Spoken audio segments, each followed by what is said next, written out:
Social मीडियावर सध्या अभिनेत्री आणि भाजप खासदार कंगना रनौत यांचा एक जुना दावा पुन्हा चर्चेत आला आहे। त्यांच्या वक्तव्यावर अनेकांनी समर्थन केले तर अनेकांनी तीव्र टीकाही केली। नेमकं त्यांनी काय म्हटलं आणि त्यावर इतका वाद का झाला, चला जाणून घेऊया आजच्या या सविस्तर व्हिडिओमध्ये। नमस्कार मित्रांनो, स्वागत आहे तुमचं आपल्या विजेता न्यूज चॅनलवर। कंगना रनौत यांनी एका मुलाखतीत महिलांच्या यशाबद्दल बोलताना असे वक्तव्य केलं की काही लोक यश मिळवण्यासाठी चुकीच्या मार्गाचा अवलंब करतात, पण सर्व महिलांबद्दल असे म्हणणे योग्य नाही। या वक्तव्याचा काही भाग सोशल मीडियावर वेगळ्या संदर्भात व्हायरल झाला। त्यामुळे अनेकांनी असा आरोप केला की महिलांच्या कर्तृत्वाचा अपमान केला जात आहे। यावर सोशल मीडिया युजर्सनी प्रतिक्रिया देत म्हटलं की देशातील बहुतांश महिला आपल्या मेहनती, शिक्षण आणि कर्तृत्वाच्या जोरावर यश मिळवतात। काही अपवाद असू शकतात, पण त्यावर सर्व महिलांबद्दल निष्कर्ष काढणं चुकीचं आहे। दुसरीकडे कंगना यांच्या समर्थकांचे म्हणणे आहे की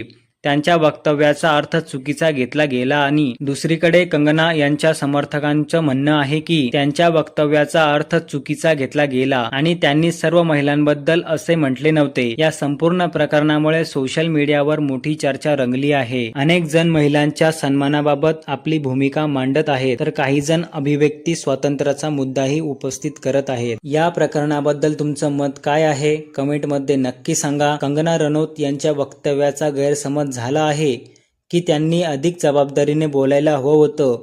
तुमचं मत आम्हाला कमेंटमध्ये नक्की सांगा आणि अशाच ताज्या घटनांसाठी आपल्या विजेता न्यूज चॅनलला जरूर सबस्क्राईब करा। भेटूया अशाच एका माहितीपूर्ण व्हिडिओमध्ये। तोपर्यंत धन्यवाद।